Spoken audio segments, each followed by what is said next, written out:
Heavy rains during Thursday and Friday morning have provoked flash floods in parts of Gauteng province in South Africa.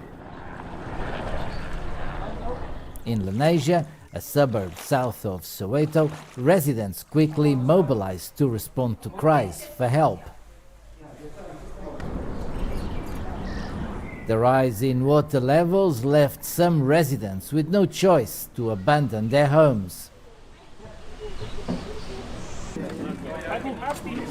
Many residents, mostly elderly, had to be rescued from the rising waters by members of the community.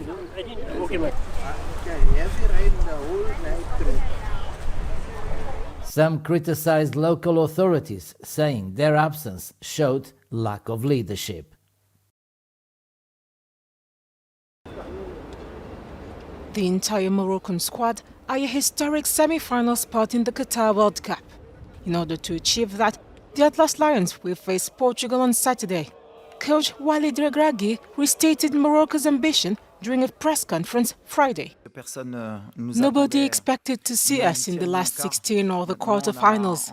We have another match to get us even further into the history books. We are 100% ready to rise to the challenge. Morocco has so far proved very well organized with a sturdy back four headlined by Achraf Hakimi. 3 key players might be struggling to be healthy enough to play against Portugal, though. If all is not perfect, Africa's last representative will rely on a strong team spirit to deliver what the coach has called a mission. It's an exceptional feeling in the team for the atmosphere. We are in the quarter-final of the World Cup, and this is a great honor for me. I thank God we are successful and were able to make Moroccans happy, and tomorrow we can make them happier, shall we reach the semi-final as the first Arab, the first African team. I think tomorrow's game will be very difficult. My friendship with Yassine Bounou and all the players in our squad, we are all brothers. In this team, everyone is acting like we are in the same family, if we play or not. The most important is the success. Ronaldo's team is at this stage for the 3rd time, whereas Morocco is in uncharted territory after becoming the 4th African nation to reach the quarter-finals. Photographer Edward Bertinsky exhibited in London a collection of photographs captured in Africa between 2015 and 2019. Entitled African Studies, the images draw attention to the effects of globalization and the scale of transformation taking place on the continent.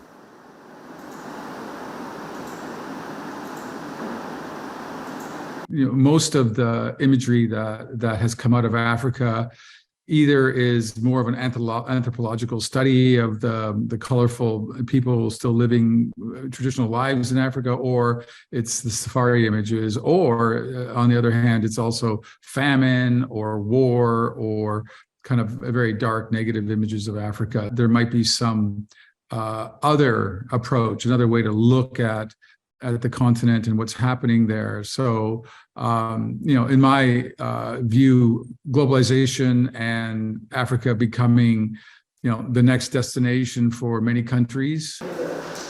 The photographer's work chronicles themes such as terraforming, extraction, agriculture, and urbanization, mostly using aerial perspectives. And I think that aerial perspective, where the midground becomes more apparent and the scale of things become more apparent, was I think a great way to show the mining in South Africa or the mining in other countries that I did. The exhibition took place in London's Flowers Gallery and coincided with the publication of Edward Bertinsky's latest book entitled, just like the exhibition, African Studies.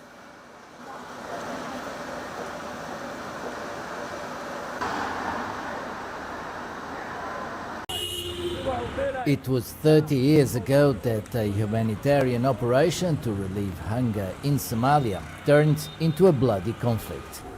The aim of the UN-led operation, Restore Hope, was to create the conditions for the delivery of humanitarian aid. At the beginning, under the UNITAF operation, US-led countries came to Somalia to deliver humanitarian as long as the people were suffering for famine and also conflicts. But when they engage in fighting against the late General Muhammad Farah Aidid, then the issue changed.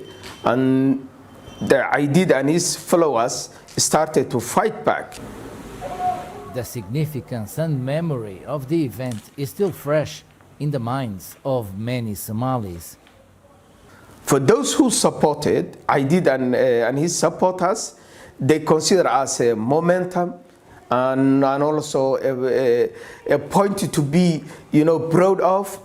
And on the other hand, some people can see it as a historical event. So I subscribe, it was a historical event.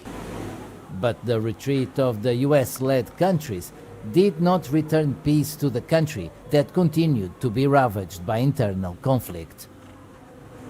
After American-led countries withdrew from the country, the conflicts, the inter-clan fighting among Somalis, and also the other problems increased.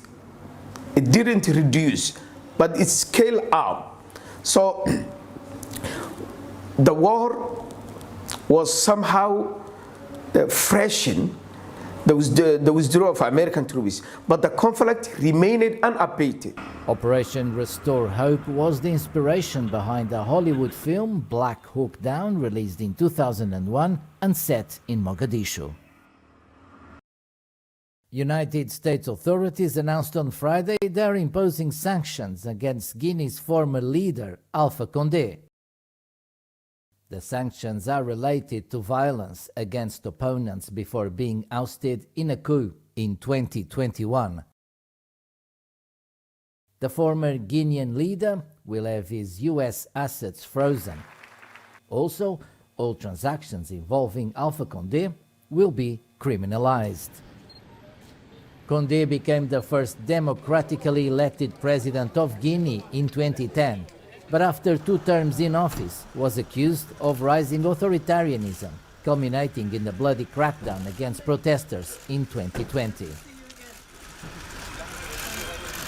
According to the US Treasury Department, Alpha Condé, who is now 84 years old, was engaged in what they describe as serious human rights abuse.